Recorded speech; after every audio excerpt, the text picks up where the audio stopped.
No exato dia em que foi oficialmente sancionada pelos Estados Unidos sob a Lei Global Magnitsky, Viviane Bassi de Moraes, esposa do ministro do STF, Alexandre de Moraes, abriu um novo escritório de advocacia em Brasília.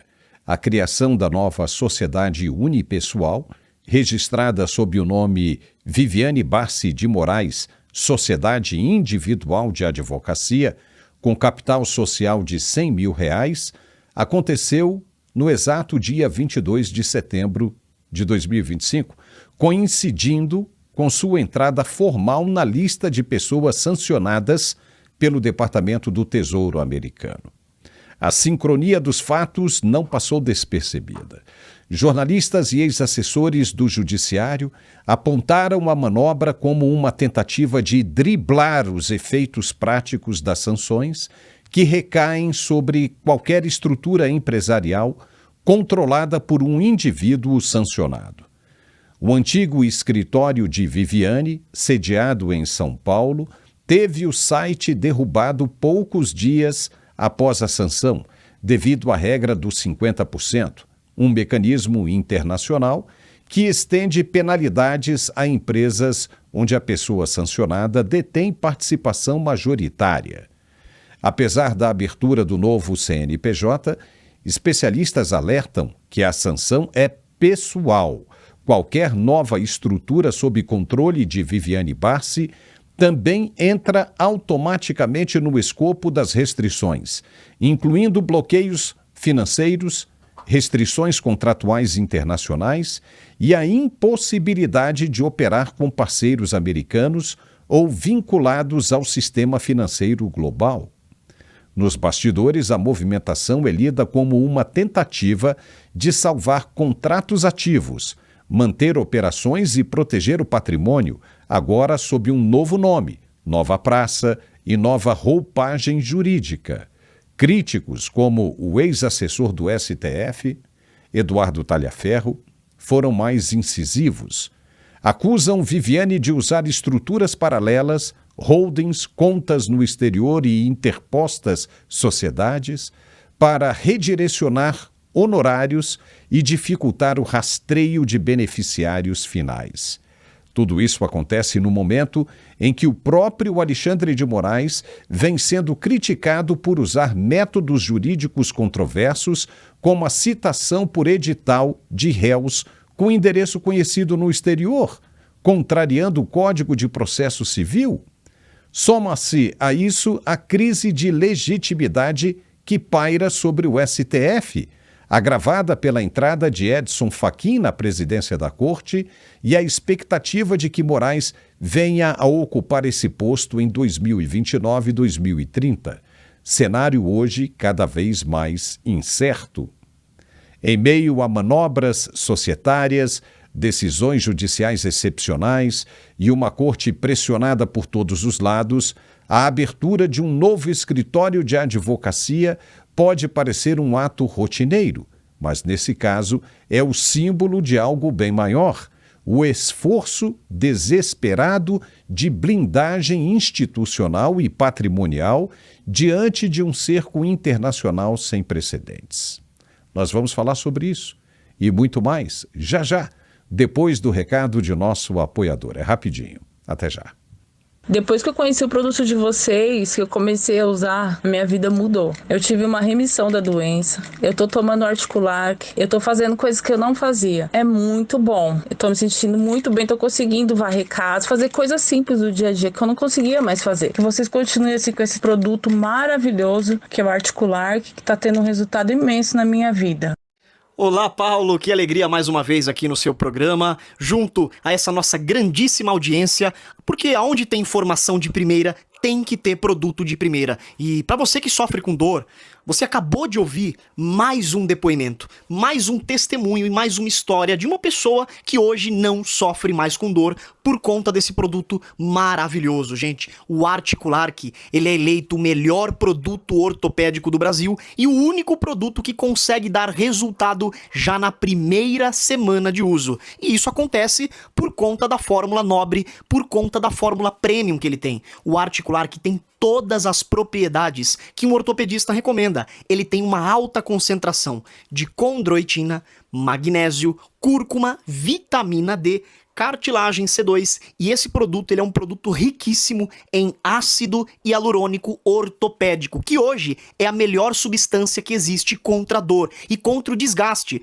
principalmente pra gente que trabalha bastante, tem aquela rotina puxada e infelizmente não está conseguindo fazer as atividades do dia a dia por conta da dor. E isso é natural, né? Porque a dor, ela desanima mesmo, ela deixa a gente pra baixo, ela impede que nós possamos fazer as coisas do dia a dia. O que não é natural é se acostumar com a dor, é deixar a dor tomar conta da situação, ainda mais sabendo que existe um produto como esse que consegue acabar com a dor na primeira semana de uso. É o produto mais forte que existe hoje no Brasil, justamente por conta da combinação dos nutrientes, e o que manda é o ácido hialurônico com a condroitina. Gente, essa mistura tem o poder até de restaurar aquilo que foi perdido, a cartilagem que hoje já não existe mais. O ácido hialurônico ele reconstrói. Por exemplo, hoje um atleta profissional, uma pessoa que tem um alto rendimento físico, quando ela se lesiona, o departamento médico aplica essa injeção de ácido hialurônico porque a recuperação é mais rápida. É por isso que hoje lesões são recuperadas de forma mais rápida. Antigamente não tinha isso, e hoje a tecnologia está ao nosso favor, e é por isso que o Articulark é o melhor produto no Brasil.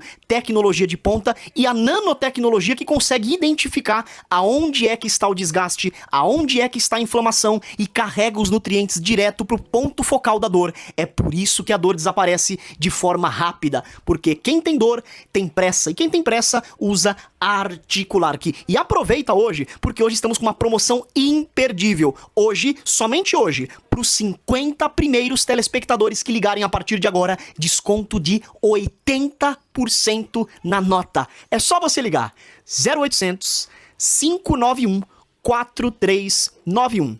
0800 591 4391. Vou repetir.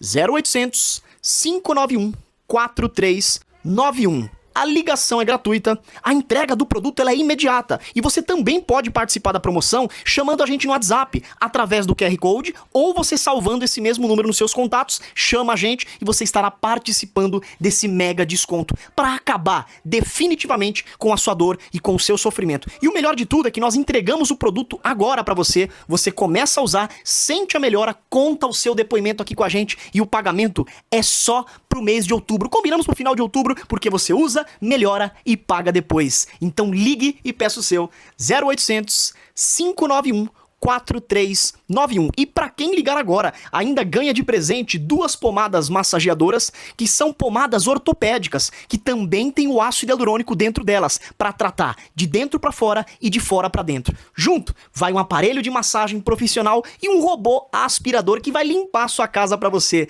Ligue 0800 591 4391. 0800 591 4391, Paulo.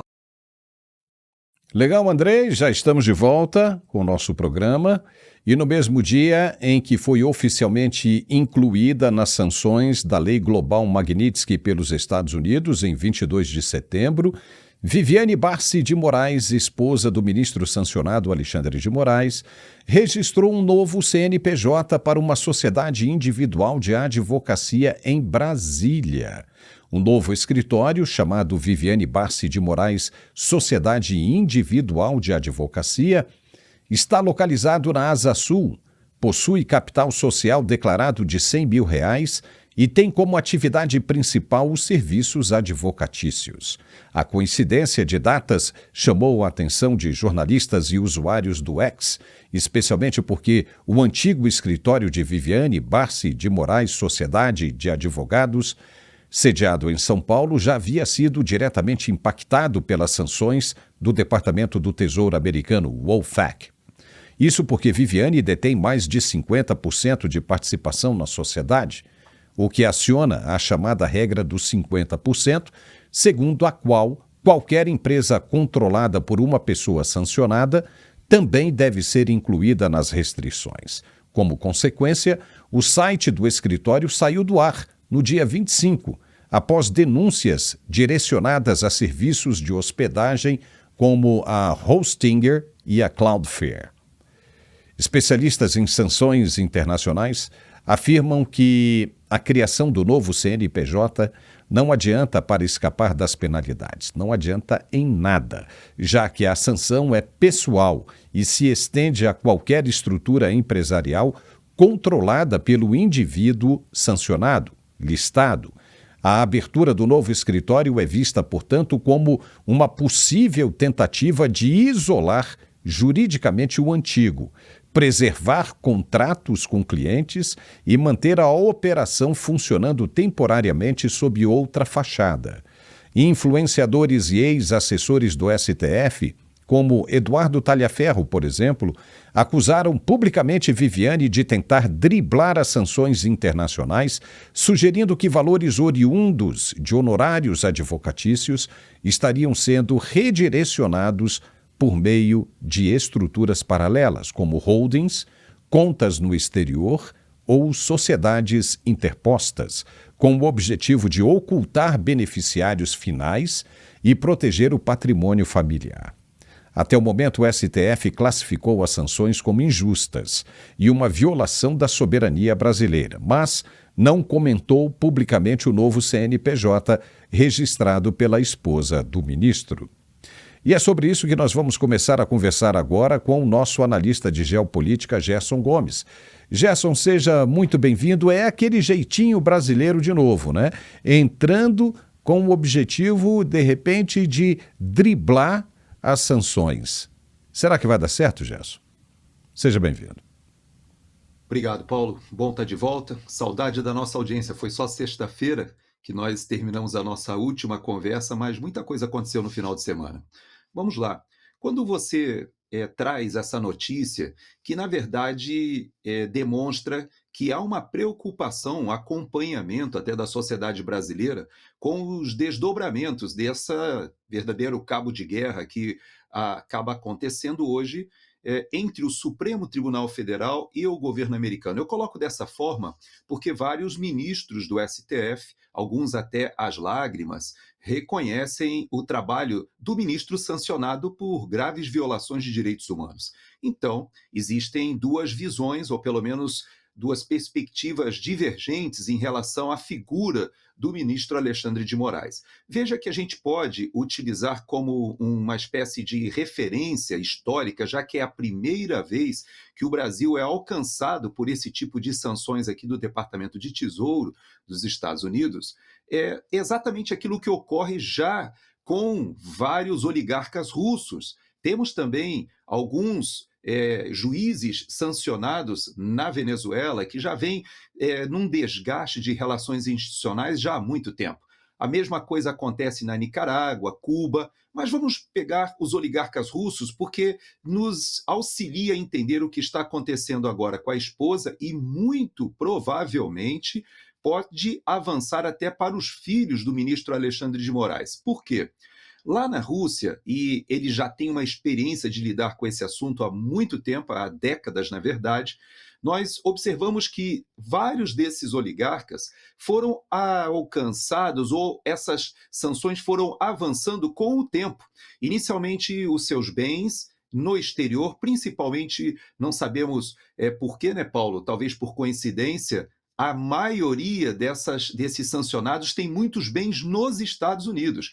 Então é interessante, se utilizam do sistema bancário americano e se utilizam também de várias cidades como Miami para terem bens, imóveis, muitos investimentos aqui nos Estados Unidos. Isso a gente viu acontecer até mesmo com a comunidade cubana, venezuelana, da Nicarágua, colombiana, mas no que diz respeito aos oligarcas russos, é interessante porque várias das esposas foram alcançadas em negócios dentro da Europa. E há um caso emblemático, porque uma determinada ex-esposa, que já estava divorciada há quase 7 ou 8 anos, teve as suas empresas alcançadas durante esse processo em que vão abrindo o leque de todas as relações. É uma espécie de descoberta de contágio. Então, todos que têm relação, acaba que essa pessoa se torna, de certa maneira, radioativa, podemos dizer assim, contaminando todos ao redor. Isso vai acontecer inexoravelmente no Brasil também, Há, inclusive, algumas preocupações de bancos brasileiros, que têm muitos negócios aqui nos Estados Unidos, de receberem, como aconteceu com bancos europeus, multas bilionárias. Inicialmente, eles colocam multas, são dados alguns avisos, essas multas acabam repercutindo também sobre acionistas. Vários desses bancos têm ações nas bolsas em Nova York, que é o caso, inclusive, de bancos brasileiros também, e acaba que essa rede de relações do sancionado são alcançados paulatinamente. Não é algo instantâneo, até porque o governo americano tem muitas preocupações no mundo inteiro. Hoje mesmo nós falaremos sobre alguns temas que os Estados Unidos estão preocupados. O Brasil não é a prioridade número 1 realmente dos Estados Unidos nas relações internacionais, mas eu posso dizer, Paulo, esse jeitinho não deve adiantar muito, até porque hoje, com a inteligência artificial, eles fazem o rastreamento de tudo que é ligado aos CPFs, CNPJs, nomes, de uma forma talvez muito mais sofisticada até do que na época dos oligarcas russos, Paulo. E mais do que isso, né? Além disso, né, de toda essa tecnologia, inteligência artificial, você ainda tem os olheiros, né? Os olheiros que estão aí preparados para rastrear, como, por exemplo, o Eduardo Talhaferro, que é um especialista digital, que já identificou um monte de movimentações. Ou seja, não tem como escapar no dia de hoje. No passado, os caras ainda tentavam, e como você disse, é uma coisa nova para o Brasil, e o brasileiro tem essa mania de achar que é mais inteligente do que os outros, né? Que é malandro, que consegue dobrar aqui e se sente instigado ao desafio de mostrar que vai dar um jeitinho, né? Que vai conseguir passar por cima. E é justamente aí que mora o problema. Não vai continuar aqui, vai continuar sempre insistindo até cansar, até sentir que não vai ter mais nenhuma porta aberta e a única saída será jogar na mão de um laranja. E esse laranja, amanhã ou depois, também poderá ser sancionado, pegar uma sanção já correspondente secundária. O que acontece hoje muito com os oligarcas russos é que eles conseguiram reunir o máximo de dinheiro que puderam, né, físico, notas físicas, e estão gastando até acabar. Daqui a pouco, quando acabar esses recursos, né, ou seja, cash, não vai ter mais como sobreviver. E aí como é que eles vão fazer? Então, veja, nós estamos falando aí cerca de 600 a 800 pessoas sancionadas com a Magnitsky no mundo. Para essas pessoas ainda é uma coisa nova, mas que é um abraço de sucuri. Vai apertando a cada vez mais, e não há como fugir, como escapar o ministro sancionado e a esposa dele. Como você bem disse, há uma grande possibilidade dessas sanções se estenderem também para os filhos do casal. Aí a coisa vai ficar muito ruim mesmo, né? Mas, Gerson, olha só, aguenta aí só um minutinho, que nós temos esse recadinho aqui, que nós começamos de novo com a nossa campanha do livro de receitas. É um livro maravilhoso de receitas da culinária indiana, é uma culinária baseada no vegetarianismo, mas você pode trocar os ingredientes, você pode trocar por proteína animal ou proteína vegetal, né? Fica a seu critério. E os pratos vão ficar igualmente deliciosos. Chama-se o nome do livro Receitas do Mundo. Custa apenas R$ 14,90. Você ajuda o nosso canal. E há essa troca, né, de valores. Você vai ficar muito satisfeito com aquilo que você vai ter em mãos. E há um vídeo tutorial ali explicando direitinho como é que você deve fazer, tá? Ao baixar o livro e já começar a usar. Muito legal. Vamos em frente. E o ministro parece estar bem indignado, o ministro Alexandre de Moraes está bem indignado com o que ele acha que está causando tudo isso, né? O deputado Eduardo Bolsonaro e com o jornalista Paulo Figueiredo. Além de ter que lidar com essa situação de sanção dele, da esposa, ele quer correr atrás e se vingar dessas duas pessoas porque acha que elas são os maiores responsáveis pelo que está acontecendo com ele hoje. A decisão de determinar a citação por edital de investigados que se encontram no exterior, como Paulo Figueiredo e possivelmente também Eduardo Bolsonaro, representa mais um grave desvio do devido processo legal, revelando uma tendência preocupante de flexibilização de garantias fundamentais em nome da conveniência processual. Trata-se de uma medida que, além de juridicamente questionável, evidencia uma postura autoritária que relativiza princípios basilares do Estado de Direito. O Código de Processo Civil é claro ao estabelecer em seu artigo 27 que a citação de pessoas que se encontram em país estrangeiro deve ser realizada por meio de carta rogatória, um instrumento de cooperação internacional que garante que a parte seja formalmente informada sobre o processo que está sofrendo e tenha assegurado seu direito à ampla defesa.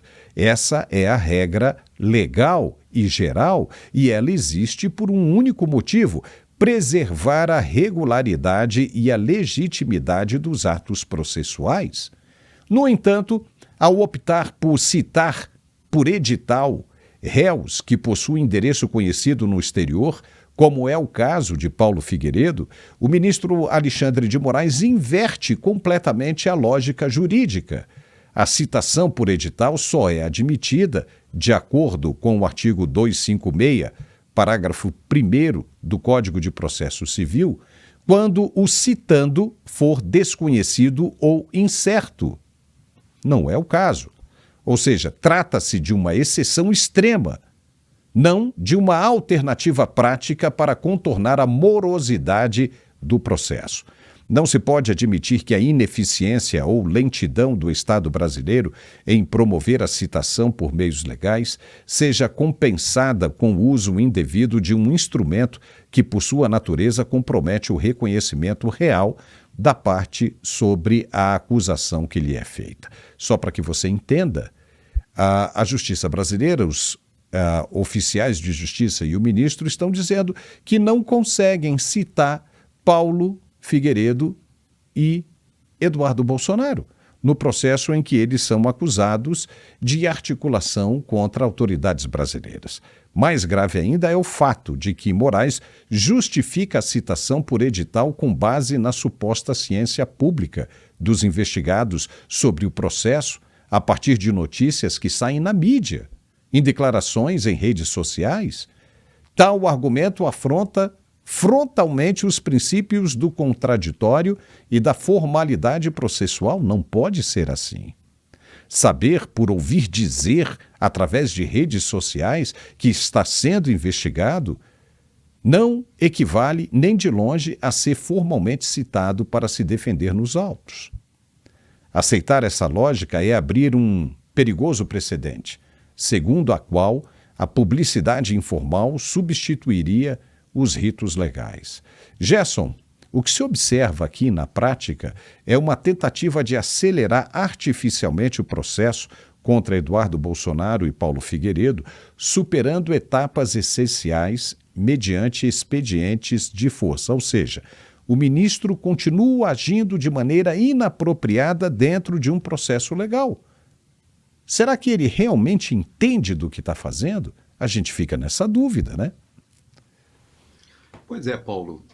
O que nós estamos presenciando, e eu falo para você da perspectiva de quem está fora do país. Eu tenho conversado com muitas pessoas que já estão na Europa e que conhecem hoje uma espécie de vilão brasileiro.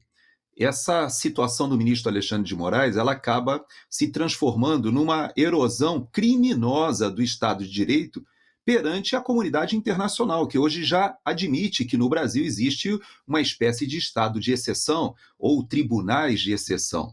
Veja que, por exemplo, hoje o Carlos Bolsonaro ele publicou um texto bem rapidinho, que eu vou ler só um pedaço, que nos exemplifica como a comunidade internacional está recebendo isso, haja vista que o Eduardo Bolsonaro, que está aqui nos Estados Unidos, traduz todos esses documentos, trocas de mensagens para o inglês e envia para as autoridades americanas.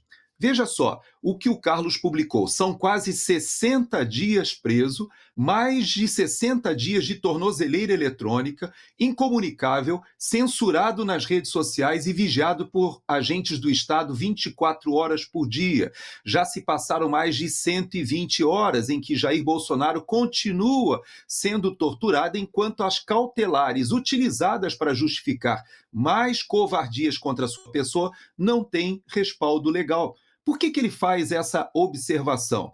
Porque ele está fazendo um paralelismo entre essa notícia que você acaba de divulgar, porque o presidente Bolsonaro não foi arrolado nesta denúncia. Então, por que ele ainda continua sofrendo essas medidas cautelares em relação a esse tema? Veja só, e ele conclui dizendo o seguinte: tentaram matá-lo com uma facada, ele vem sendo perseguido implacavelmente pelo sistema desde 2019 e até em um pós-operatório de mais de 12 horas, foi orquestradamente recebido por um oficial de justiça, fazendo sua pressão explodir.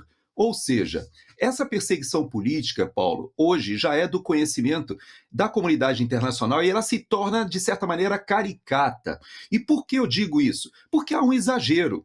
E esse exagero, ele se demonstra de uma maneira cabal, facilmente entendida, pelo simples fato de que, assim como o ministro Alexandre de Moraes argumenta que as acusações são públicas, também é público o endereço, seja do Paulo Figueiredo, que é aqui na Flórida, seja do próprio Eduardo Bolsonaro, que tem endereço fixo no Texas.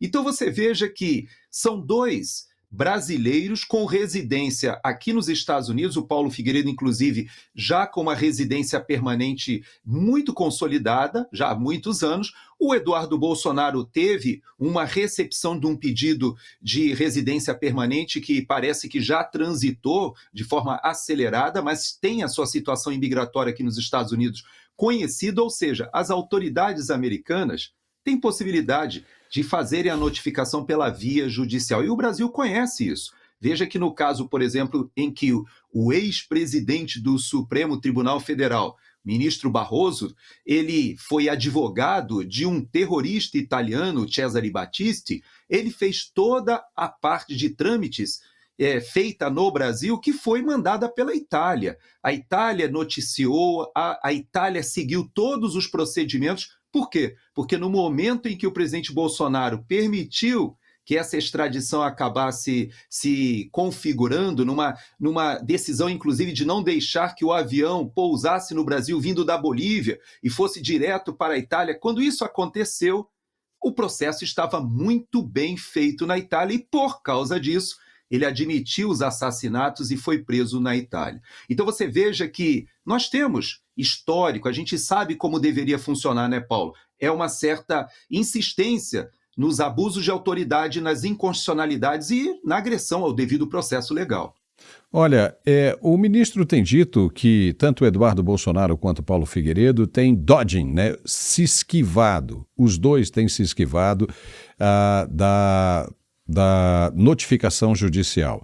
Só que, né, ironicamente, o advogado da Rumble e da Trump Media, né, o Martin DeLuca, disse que o ministro tem feito exatamente a mesma coisa. Quando ele é citado no processo que envolve essas duas empresas de comunicação nos Estados Unidos, o ministro não é alcançado.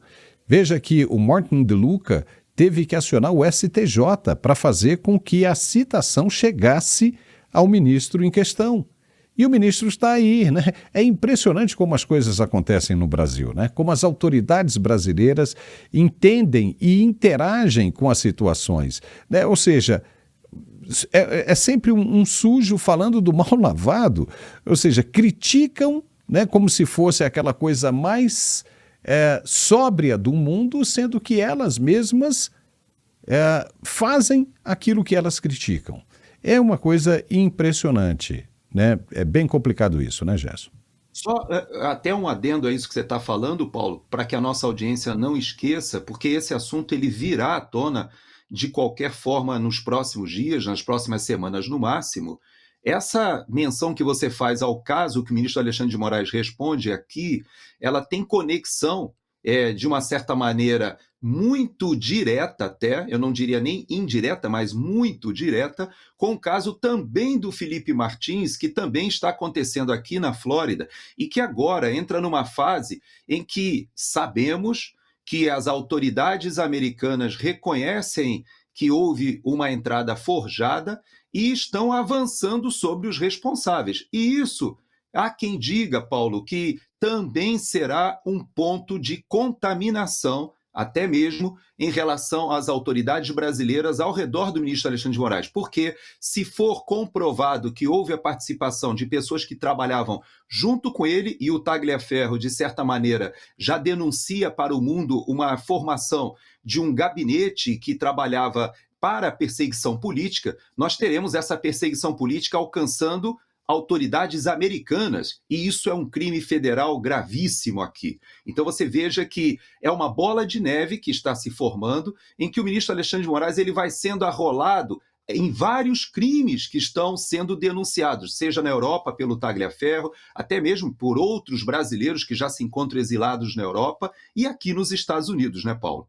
Olha, tem uma informação nova que acabou de chegar, é que o Supremo, na pessoa do ministro, acabou progredindo a pena de Daniel Silveira para o regime semiaberto. Ele, porém, não poderá usar as redes sociais, mas já saiu do regime fechado para o regime semiaberto, né? Nós ainda vamos falar sobre isso, mas eu vou pedir você, Gerson, que fique só mais um minutinho aí, que a gente tem um outro recado de nosso apoiador e a gente volta na sequência com muita coisa interessante. Até já. Você sabia que o Brasil lidera o número de pessoas com ansiedade? São mais de 18 milhões de pessoas. E que mais de 11 milhões de pessoas sofrem de depressão? Pensando em contribuir para a melhor qualidade de vida dessas pessoas, a Arque Suplementos traz para o Brasil o cogumelo Juba de Leão.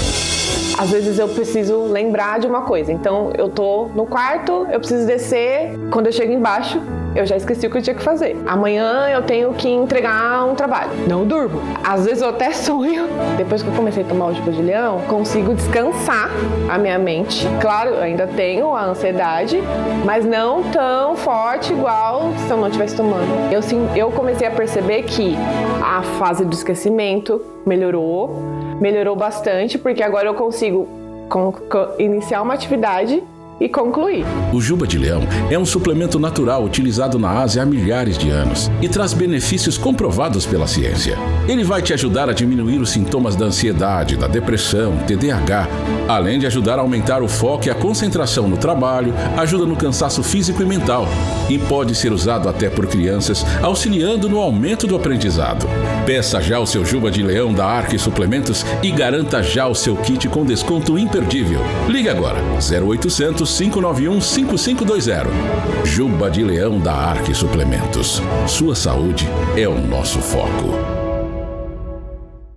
Olá, meu querido Paulo, que alegria mais uma vez aqui, e dessa vez para falar desse produto que está sendo um sucesso mundial, gente, o cogumelo Juba de Leão. E quando a gente fala em cogumelo Juba de Leão, eu tô falando de um produto que já é consumido em diversas culturas, principalmente na Ásia, países do continente asiático, eles consomem o cogumelo, o próprio cogumelo, para poder ter mais concentração, para poder ter mais foco, para poder ter mais memória, para poder tirar a ansiedade. E quando a gente fala em ansiedade, a gente sabe que o Brasil, ele é líder em pessoas diagnosticadas com ansiedade. São mais de 18 milhões de brasileiros que passam por isso. Então, eu quero a sua atenção, você que trabalha com altos resultados, você que trabalha com metas, com números, você que tem equipe, você que é médico, advogado, você que tem o seu próprio negócio, você que infelizmente não consegue mais se concentrar, chega em casa com aquele cansaço mental que não consegue nem conversar, nem ter um diálogo entre a sua família por conta disso. O cogumelo Juba de Leão é pra você. Esse produto ele é muito consumido também nos Estados Unidos e lá ele é conhecido como Lion's Mane. Então é um produto que é conhecido mundialmente e agora também está fazendo um sucesso absurdo aqui no Brasil. Gente, o melhor de tudo sabe o que é? É que esse produto ele também pode ser usado por crianças. Então ele melhora o aprendizado escolar, ele melhora a comunicação. ele melhora a parte locomotora, então para quem tem aquele filho que não se desenvolve, é maravilhoso. E o cogumelo juba de leão, ele também trabalha diretamente na parte intestinal, que é a extensão do nosso cérebro, né? Para quem tem gastrite nervosa, a bactéria H. pylori, para quem tem úlcera e gastrite, ele é maravilhoso porque tem uma ação anti-inflamatória e uma ação cauterizadora. É maravilhoso para quem tem problemas intestinais, gastrointestinais. Então, para você que sofre com esse tipo de problema, cogumelo juba de leão. Então hoje, eu vou fazer algo incrível aqui hoje. Hoje eu tenho uma promoção onde os 100 primeiros telespectadores que ligarem a partir de agora, eu vou dar um desconto de 80%. 80% para os 100 primeiros. É só você ligar 0800 591 5520. 0800 591 5520. Vou repetir. 0800 591 5520. A ligação ela é gratuita, a entrega do produto é imediata e o melhor, o resultado ele é muito rápido. Por quê? Esse produto ele é em pó, ele é diluído na água, então a absorção é imediata. E para criançada tomar também é muito bom, porque ele tem o sabor de limão siciliano e vou falar para você, é uma delícia. Você que tem ansiedade, você que tem depressão, você que tem problema com memória, você que trabalha muito e precisa de saúde mental, cogumelo juba de leão. Telefone 0800 591 5520. 0800 591 5520, Paulo. Beleza, já estamos de volta. Comedimento? Talvez. Técnica e institucionalidade. Essas são as palavras que marcam a posse de Edson Fachin como novo presidente do Supremo Tribunal Federal nesta segunda-feira, em um momento em que a Corte enfrenta o mais sério desgaste de legitimidade desde a redemocratização. Em meio à polarização política e à crescente judicialização de conflitos, a mudança de comando acende esperanças de uma gestão mais moderada, mas também lança luz sobre um futuro incerto, a provável presidência de Alexandre de Moraes em 2030, 29 e 30. Hoje, envolta em questionamentos jurídicos, políticos e éticos. Fachin assume com um perfil claramente distinto de seus antecessores mais midiáticos, reservado e com trajetória ligada à defesa dos direitos fundamentais. Ele herda um tribunal marcado por disputas internas, embates com o Congresso Nacional e forte resistência social, alimentada principalmente pela atuação de alguns ministros que passaram a exercer protagonismo incompatível com o papel técnico da Suprema Corte. Entre eles, Alexandre de Moraes se tornou o símbolo dessa transformação. Sua condução de inquéritos sigilosos, decisões monocráticas com impacto político direto, censuras e medidas de exceção geraram uma crise de confiança em setores relevantes da sociedade civil e da comunidade jurídica. Moraes atua como juiz, acusador e vítima dentro dos mesmos processos, situação que desafia não apenas os manuais do direito, mas também os princípios constitucionais mais elementares. A dúvida que paira agora é se Moraes, apesar de ser o nome mais provável para assumir a presidência do STF em 2029, ainda vai reunir as condições institucionais e políticas para isso.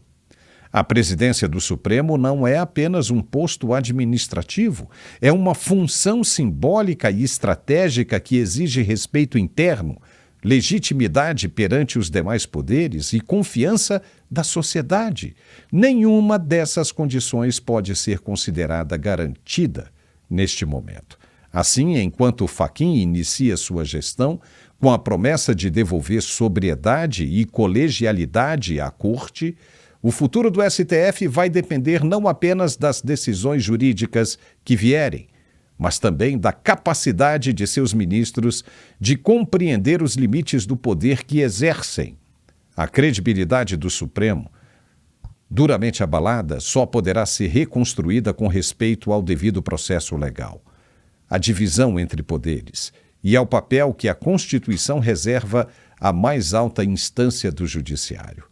Algo que precisa ser mais do que um discurso de posse.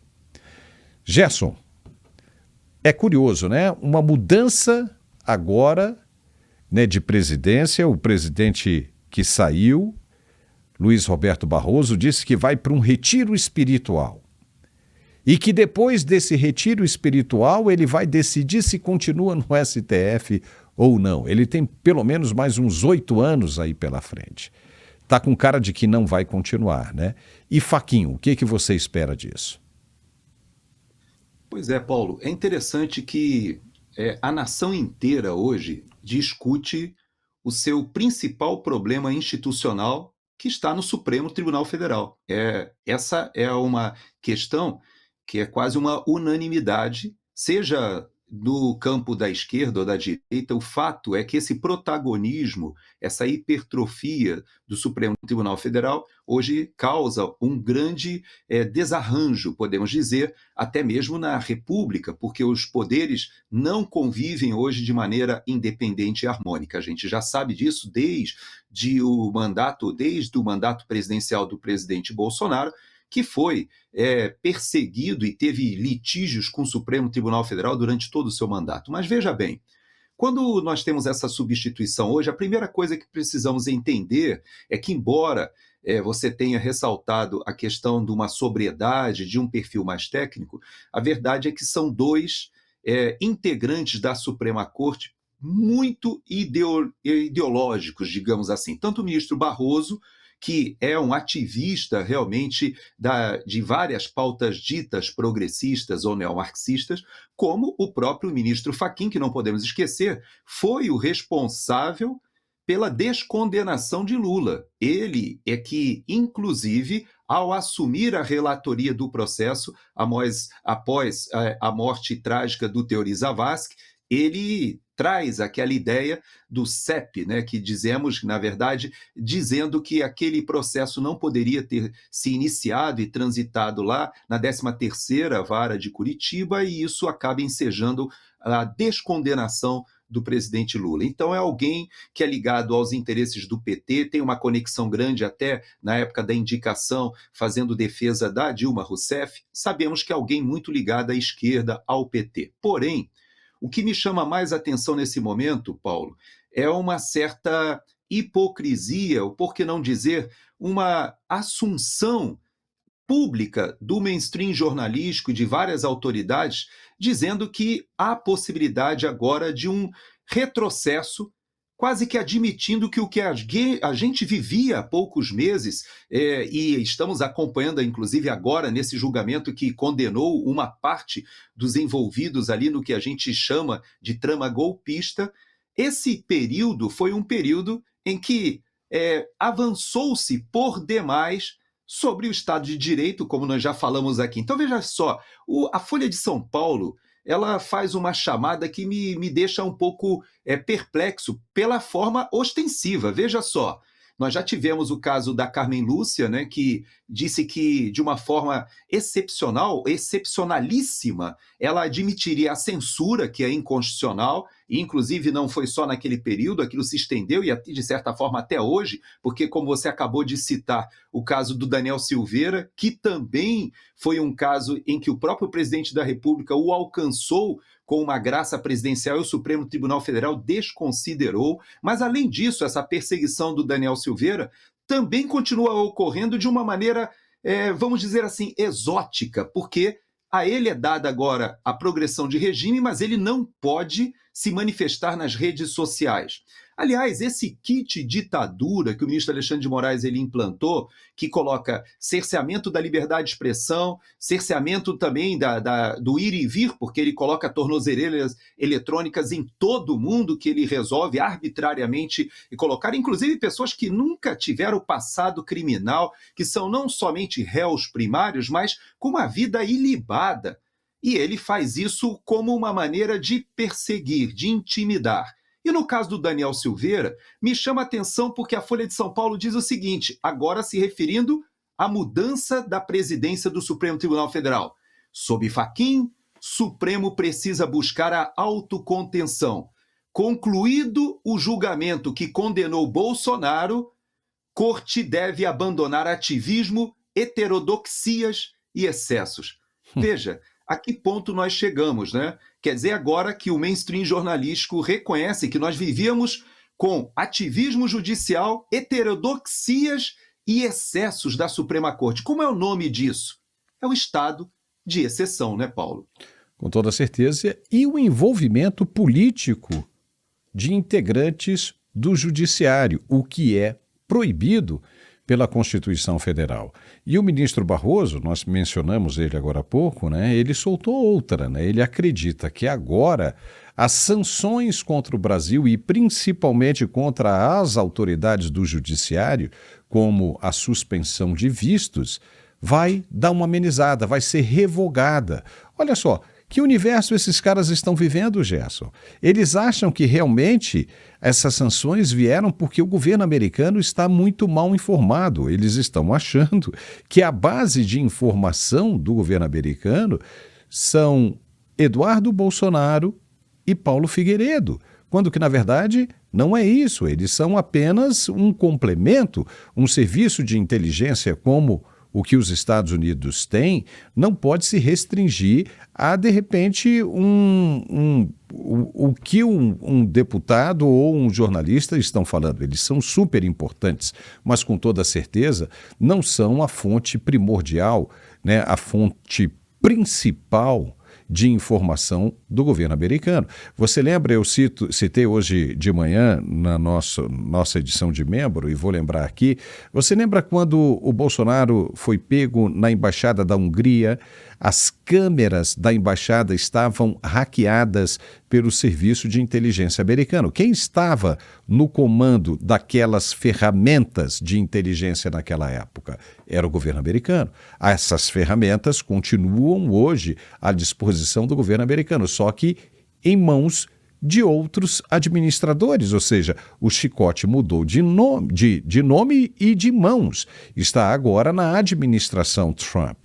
Então, quando os Estados Unidos chegam a aplicar sanções como suspensão de vistos e tarifas, eles já deixaram extremamente claro, não tem a ver com Eduardo Bolsonaro e com Paulo Figueiredo. Muito pelo contrário, os caras estão subsidiados com informações que eles usam todos os dias através do seu sistema de inteligência, a CIA, a FBI, que também trabalham com outros serviços de inteligência igualmente eficientes, como o Mossad de Israel, e daqui a pouco a gente vai falar sobre isso.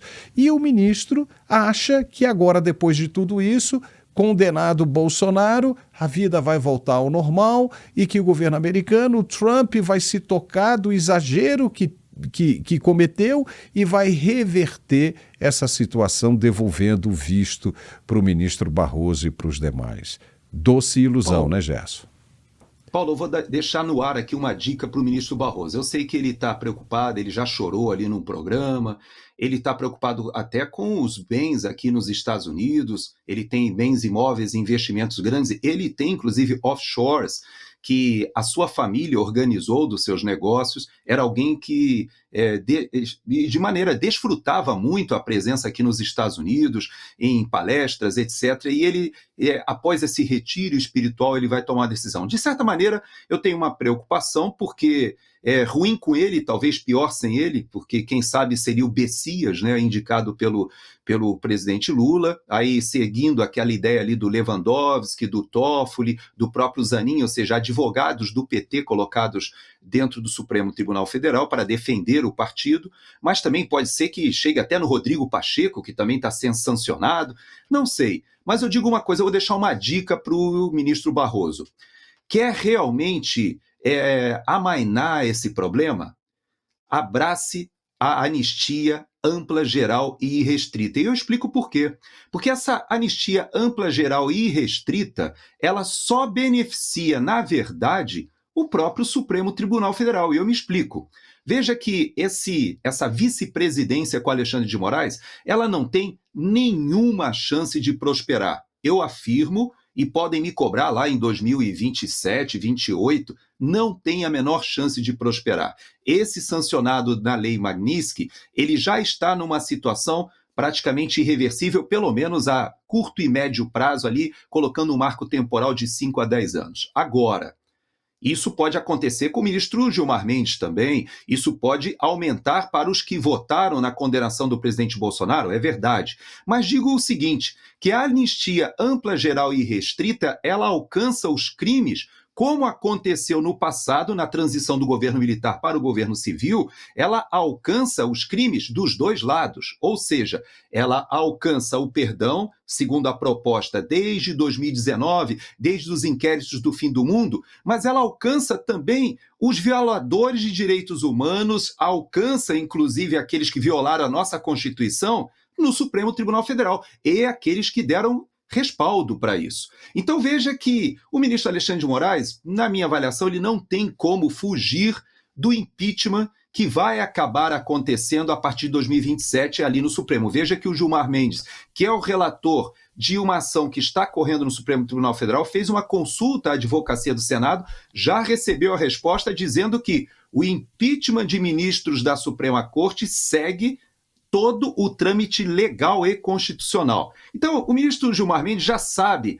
que em qualquer momento, seja antes de 2026 a eleição, ou até mesmo depois com a configuração do novo Senado com 2/3 renovado, esse assunto virá à tona, Paulo. Mas eu digo para você o seguinte, a única forma de outros ministros não serem alcançados é a anistia ampla, geral e restrita, porque eles serão perdoados também segundo a legislação brasileira, e não somente os condenados ali do 8 e 9 de janeiro. Então veja, Paulo, há uma possibilidade, há uma saída, mas não é essa meia bomba que está sendo negociada aí de uma lei da dosimetria. Isso aí não vai levar a lugar nenhum. Olha, eu concordo plenamente com o que você está dizendo. Vai ser praticamente impossível, se não impossível, o ministro vice-presidente da Corte chegar à presidência. Não vai haver tempo hábil para que o ministro Moraes, já sancionado, chegue à presidência da Corte. A pressão vai ser muito grande, não vai chegar. Isso você pode ter certeza absoluta, né, disso aí. Ou seja por impeachment, ou seja pela renúncia, ele não vai suportar, e ninguém, né? Você vê que o governo americano não vai querer negociar com as autoridades brasileiras tendo um ministro desse sancionado na presidência da mais alta corte. Não vai. Mas, Gerson, vamos falar agora do internacional? Porque aconteceu uma coisa também, assim, surreal, né? Surreal no finalzinho dessa semana passada agora. Durante a visita à Assembleia Geral da ONU em Nova York, o presidente da Colômbia, Gustavo Petro, oh boy, gerou forte polêmica ao participar de uma manifestação pró-Palestina e conclamar publicamente os soldados dos Estados Unidos a desobedecerem ordens do presidente Trump. A fala, que apelava a uma suposta ordem da humanidade em oposição ao apoio dos Estados Unidos a Israel no conflito em Gaza, foi duramente criticada pelo governo norte-americano, que revogou imediatamente o visto diplomático de Petro. O episódio reacendeu o debate sobre a legitimidade de apelos à insubordinação militar em países estrangeiros, soberanos. A atitude de Petro, alinhada a uma política externa cada vez mais ideológica e confrontacional, pode fortalecer sua imagem entre movimentos de esquerda, mas também isola diplomaticamente a Colômbia e prejudica suas relações com os Estados Unidos. Gerson Gomes, o cara estava doidão, é? Ele estava doidão, estava ali com overdose, alguma coisa assim. Como é que o cara fala um negócio desse? Olha aí o que deu.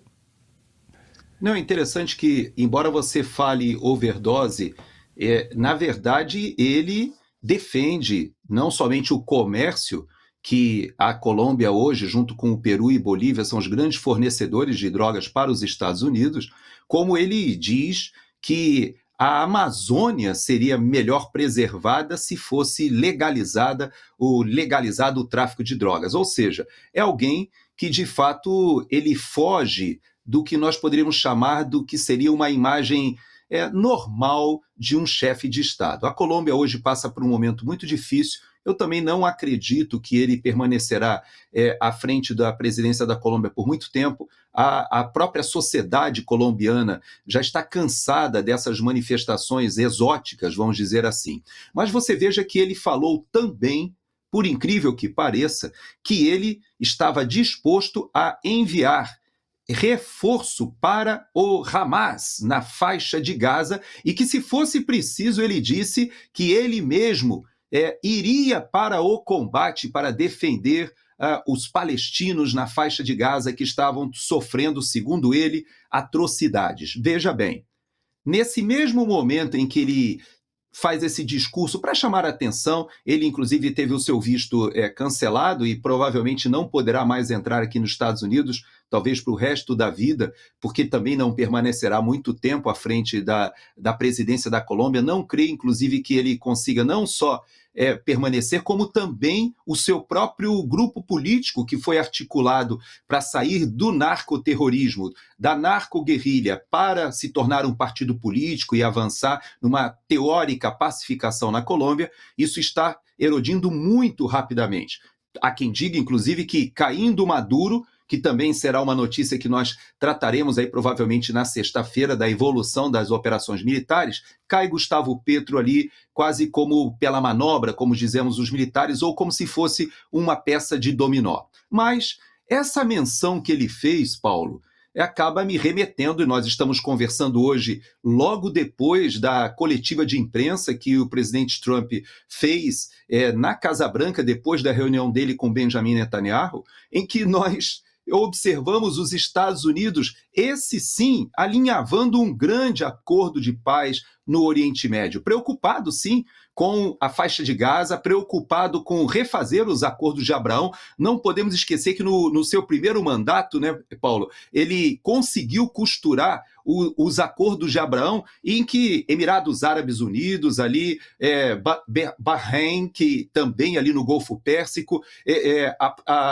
o Marrocos também, Sudão, ou seja, ele conseguiu vários países reconhecerem Israel e agora ele costura uma solução para a faixa de Gaza, na qual os reféns ainda mantidos ali na faixa de Gaza, vivos e mortos, deveriam ser devolvidos. O Hamas tem que se manifestar, mas há um apoio da comunidade árabe, da comunidade muçulmana, e inclusive ele coloca a administração da faixa de Gaza, dessa reconstrução, com uma participação da autoridade palestina. Países europeus estão participando, países árabes estão participando desse, vamos chamar assim, um comitê da paz que ele está criando. Então veja, Paulo, enquanto o presidente Trump utiliza as armas que ele tem do poder, da expressão econômica dos Estados Unidos, para forçar Índia e Paquistão a encontrarem um acordo, para forçar vários países como o Egito também e Etiópia a encontrarem um acordo, força países, inclusive fora, afastados da base territorial dos Estados Unidos,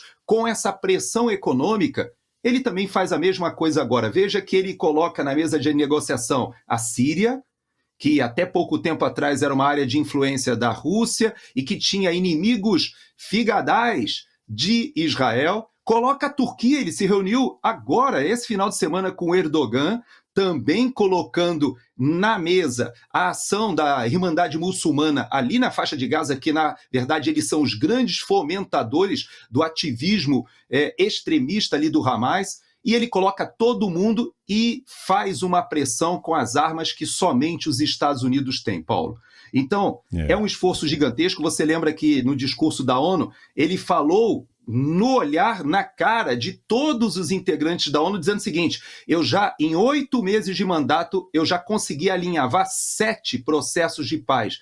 E a Organização das Nações Unidas não me deu um único telefonema, não participou de nenhuma dessas articulações. A dizer o seguinte: vocês não promovem a paz, que é o objetivo principal da organização, enquanto eu assumi o mandato e em 8 meses já consegui aplacar guerras e evitar mortes por todo o globo. Isso está acontecendo agora ali em Israel, naquela região. Nós sabemos do encontro dele no Alasca com Putin, a pressão que ele está fazendo em relação à guerra na Ucrânia. Então, eu acho que o Gustavo Petro, ele resolveu escolher o país errado para se manifestar dessa forma, né, Paulo? E, na verdade, ele está pelos últimos dias. pelos últimos dias, né? E essas organizações todas, a Organização Mundial da Saúde, a ONU, tudo são organizações esquerdistas, globalistas, e aí olham com o nariz torto as ações de Donald Trump. Talvez essas ações expliquem por que Nicolás Maduro ainda está no poder, porque Donald Trump está voltado mais para esse acordo de paz, que é mais importante neste momento, do que retirar o Nicolás Maduro do poder. Ou seja, nós vamos falar sobre isso na sexta-feira, já está havendo uma grande movimentação, né, de forças anfíbias, né, de elite, de tropa de elite americana, e Nicolás Maduro está escondido de novo dentro de um bunker, né, correndo, fugindo, que nem o Saddam Hussein lá no Iraque. Só que nessa declaração que foi feita agora há pouco, no momento em que nós gravávamos esta edição, o presidente Donald Trump e Benjamin Netanyahu fizeram uma conferência de imprensa e explicando que parece que dessa vez realmente vai ser um acordo de paz eterno, duradouro, esse acordo de Abraão. Então isso é extraordinário. Você não vai ter mais esse conflito, essa coisa indigesta, né, dos palestinos sendo movimentado pelo Hamas, ou seja lá por quem for, ou seja, impulsionado, backed, né, por esses grupos extremistas. Isso vai acabar. A paz agora, tudo indica, pelo que foi dito hoje por Donald Trump e Benjamin Netanyahu, vai imperar como nunca imperou durante todo esse tempo, desde o reconhecimento do Estado de Israel, e lá em 1947, da agora para frente, vai funcionar. Assim esperamos, né, Gerson? E já aproveito e peço difícil, a você que faça as suas considerações finais. É difícil, mas vamos ver aqui o que os caras vão apresentar, né?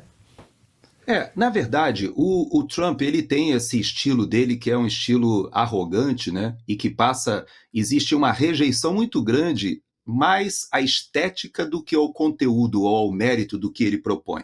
Veja que, nesse caso específico, ele engajou os países árabes. Durante a reunião com Benjamin Netanyahu, são coisas que só o Trump consegue fazer, ele ligou para o chefe de governo do Catar, veja só, ligou ao lado do Benjamin Netanyahu e instou, e o Benjamin Netanyahu, o Bibi, aceitou pedir desculpas para o Catar por causa daquele ataque que ele fez agora recentemente em um prédio no Catar, em que ele atingiu ali alguns líderes do Hamas que estavam e que vivem ali nababescamente ali no Catar. E nessa ação, que foi um míssil dirigido a um apartamento ali, a um prédio, acaba que morreu também um militar daquele país. Ele pede desculpas e o presidente Trump faz essa intermediação e traz o Benjamin Netanyahu num momento difícil para que ele assuma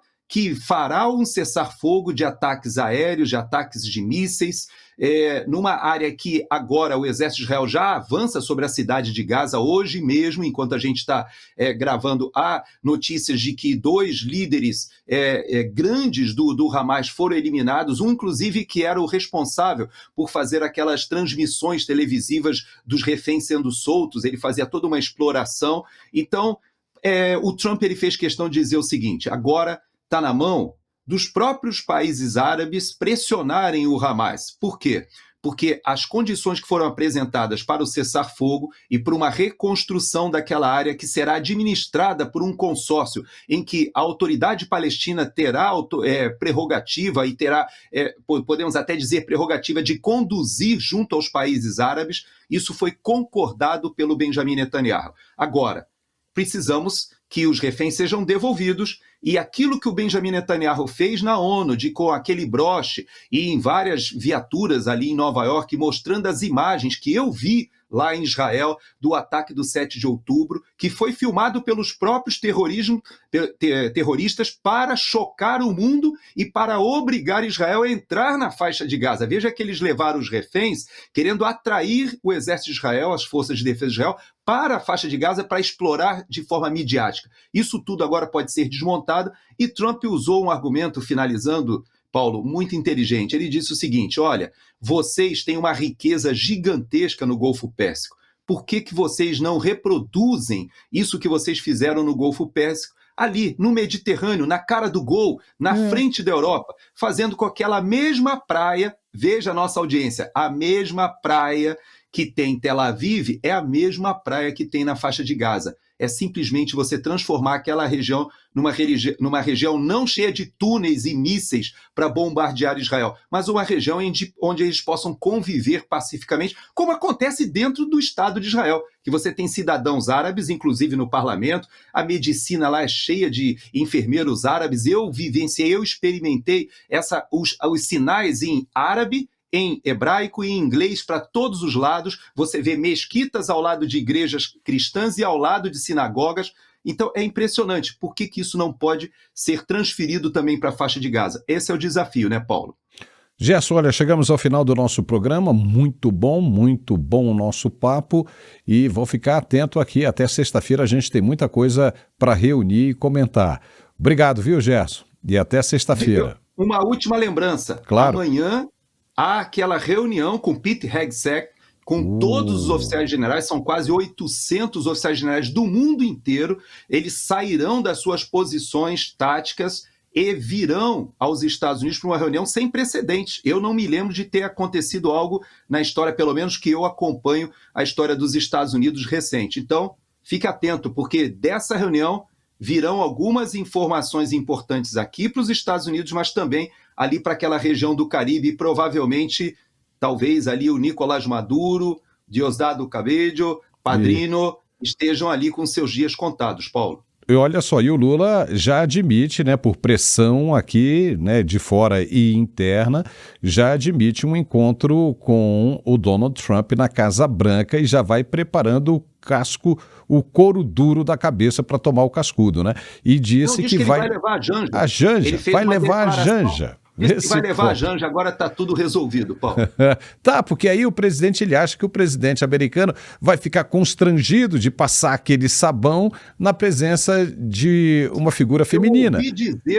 Eu ouvi dizer que depois da cerimônia do Kirk, em que o Trump e o Elon Musk estavam juntos ali, conversando, que se o Lula levar a Janja, diz que o Trump vai levar o Elon Musk. Vamos ver. Eita ferro, vai ser bom demais. Grande abraço, Gerson. Valeu, até a próxima. Até sexta, se Tchau. Deus quiser. Então, nada melhor do que ir para um encontro desse com um cheiro bem agradável, né? Porque o clima ali vai ficar esquisito, vai ficar cheirando mal. Então, leve o perfume desse, papai. Uma noite em Sevilha, da Etê. Fantástico, dá tempo para a turma adquirir, olha só, etlojavirtual.com. Entre lá e faça o seu pedido, leve 1, 2, 3, quantos vocês quiserem. Porque é muito bom, viu? Esse perfume aí é muito legal e eu tenho certeza que quando você adquirir, quando você tiver a experiência de testá-lo, você vai casar com ele. É um amor. Eu tenho certeza absoluta que você vai gostar demais e vai pedir vários outros, como muita gente tem feito ultimamente. etlojavirtual.com. Entre lá e faça o seu pedido hoje mesmo. Chegamos ao final, amanhã ao meio-dia estamos de volta ao vivo e a cores com Alfredo Bessoff e Carlos Dias, diretamente de nossos estúdios. Um forte abraço e até lá.